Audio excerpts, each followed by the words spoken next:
शास्त्रों में बताया गया है कि जिस किसी ने भी जन्म लिया है वो एक न एक दिन मृत्यु को अवश्य ही प्राप्त होता है। ऐसे में दोस्तों, हमारे हिंदू धर्म में मृत्यु के बाद की कुछ परंपराएं होती है जिनका पालन मृतक के परिवार वालों को अनिवार्य रूप से करना होता है। इन्हीं परंपराओं में से एक होता है मृतक के निमित्त घर पर गरुड़ पुराण का पाठ करवाना। लेकिन दोस्तों, अब प्रश्न ये उठता है कि आखिर यह गरुड़ पुराण है क्या और इसमें किन बातों को बताया गया है। आज के इस वीडियो में हम आपको 7 ऐसे अति महत्वपूर्ण कारण बताएंगे जिससे कि संक्षिप्त में आपको गरुड़ पुराण की महत्ता का ज्ञान हो जाएगा।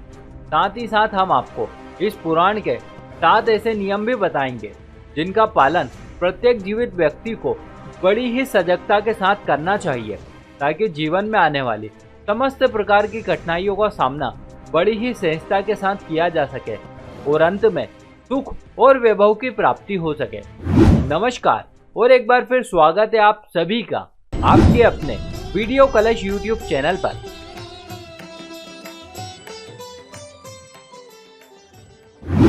इस पुराण में बताया गया है कि जिस किसी की भी मृत्यु होती है उसकी आत्मा लगभग 13 दिनों तक उसी घर में निवास करती है जब तक कि पगड़ी की रस्म पूरी ना की जाए। ऐसी स्थिति में यदि घर में गरुड़ पुराण का नियमित पाठ किया जाता है तो इसके श्रवण मात्र से ही आत्मा को शांति तथा मोक्ष की प्राप्ति संभव हो जाती है। आमतौर पर लोग जन्म और मृत्यु से जुड़े कई प्रश्नों के उत्तर जानने को उत्सुक रहते हैं। ऐसे में जब किसी व्यक्ति की मृत्यु हो जाती है तो परिवार के शेष सदस्यों के मन में ये प्रश्न और भी प्रबल हो जाते हैं। ऐसी दशा में इस पुराण के श्रवण मात्र से ही मन की जिज्ञासाएं शांत होती है क्योंकि इसमें इन्हीं सब प्रश्नों के उत्तर बताए गए हैं। गरुड़ पुराण का प्रारंभ मनु और सृष्टि की उत्पत्ति से होता है। तत्पश्चात इसमें अन्य पौराणिक कथाएं बताई गई है। साथ ही साथ इसमें भगवान विष्णु की भक्ति और उपासना का महत्व बताते हुए उनके 24 अवतारों का संक्षिप्त वर्णन किया गया है। इसके अलावा इसमें 9 ग्रहों के मंत्र, शिव पार्वती, इंद्र, सरस्वती और 9 शक्तियों की जानकारी भी बतलाई गई है। मूल रूप से यदि देखा जाए तो गरुड़ पुराण को 2 भागों में बांटा जा सकता है। इसके प्रथम भाग में श्री हरि की भक्ति और उपासना का महत्व बताया गया है, जबकि दूसरे भाग में जन्म और मृत्यु के रहस्यों का सुंदर चित्रण प्रस्तुत किया गया है। इस पुराण में अलग अलग नरकों का उल्लेख मिलता है। मृत्यु के बाद आत्मा का क्या होगा, उसका किस प्रकार से दूसरी योनि में जन्म होगा इत्यादि ऐसी कई बातों के अलावा भी इसमें पितृकर्म की महत्ता को भी दर्शाया गया है। इसमें बताया गया है कि किस प्रकार से प्रत्येक व्यक्ति को उसके कर्मों के अनुसार ही फल की प्राप्ति होती है। जो प्राणी जैसा कर्म करेगा उसकी आत्मा वैसा ही फल भोगेगी। शायद इसीलिए इस ज्ञान को प्राप्त करने के लिए किसी की मृत्यु के बाद का अवसर निर्धारित किया गया है ताकि उस समय मृतक की आत्मा सहित अन्य सभी लोग जन्म और मृत्यु से जुड़े रहस्यों को यथोचित ढंग से जान सके। इस पुराण का ज्ञान यही प्रेरणा देता है कि हमें जीवन में अच्छे कार्य करने चाहिए। हम सभी जानते हैं कि जो जैसा करता है वैसा ही भरता है, यही इस सृष्टि का नियम है और यही बात इस पुराण में भी बतलाई गई है। यदि संक्षिप्त में कहा जाए तो इस पुराण में बताए गए रहस्यों को समझने के बाद मृतक की आत्मा सहित परिवार वालों को दुख सहने की शक्ति मिलती है और वे जीवन में आगे बढ़ने के लिए प्रेरित होते हैं। इसके अलावा दोस्तों, इसमें जीवन से जुड़े 7 ऐसे महत्वपूर्ण नियम बताए गए हैं जिनका पालन प्रत्येक व्यक्ति को बड़ी ही सजगता के साथ करना चाहिए। ये नियम कुछ इस प्रकार हैं। गरुड़ पुराण के नीति सार में बताया गया है कि शत्रुओं से निपटने के लिए हमें सतर्कता और चातुर्य का सहारा लेना चाहिए। कुछ शत्रु हमें लगातार ही नुकसान पहुंचाने का प्रयास करते रहते हैं। ऐसे में यदि हम चतुरता नहीं दिखाएंगे तो हमें अपने व्यापार पेशे से लेकर अन्य किसी भी रूप में नुकसान उठाना ही पड़ेगा। इसीलिए इस पुराण में बताया गया है कि जैसा हमारा शत्रु होगा उसकी ठीक ढंग से पहचान करके हमें उसी के अनुसार अपनी कुटिल नीतियों का उपयोग करके उस पर काबू पाना होगा। यदि आप अमीर या सौभाग्यशाली बनना चाहते हैं तो जरूरी है कि आप साफ सुथरे एवं सुगंधित वस्त्र पहने। इस पुराण के अनुसार उन लोगों का सौभाग्य नष्ट हो जाता है जो गंदे और मैले कपड़े पहनते हैं।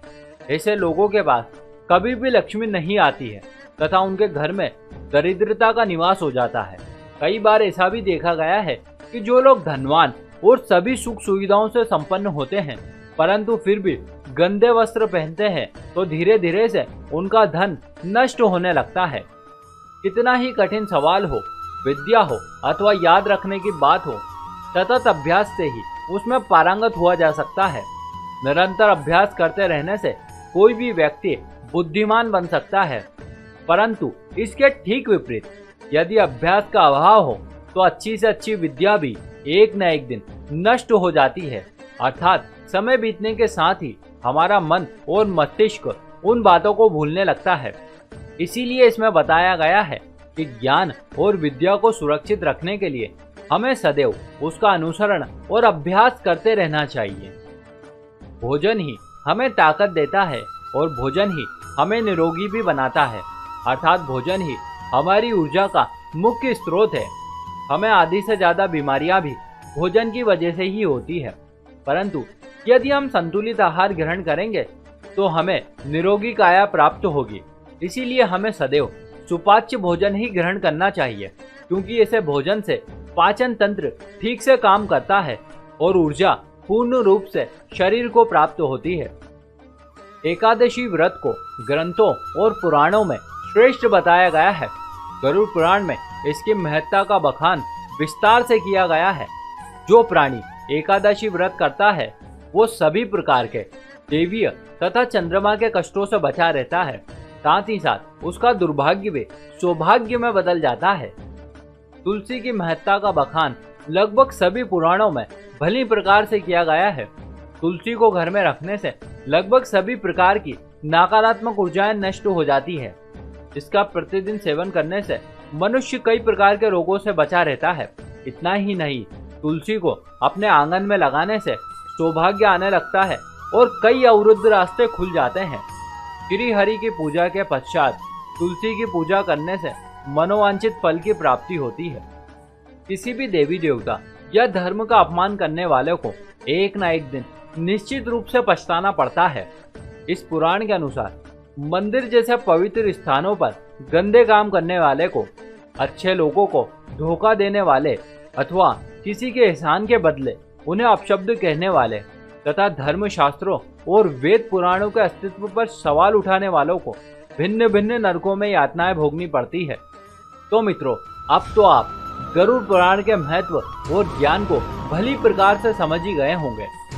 इसी के साथ हमारी आज की जानकारी भी यहीं समाप्त होती है।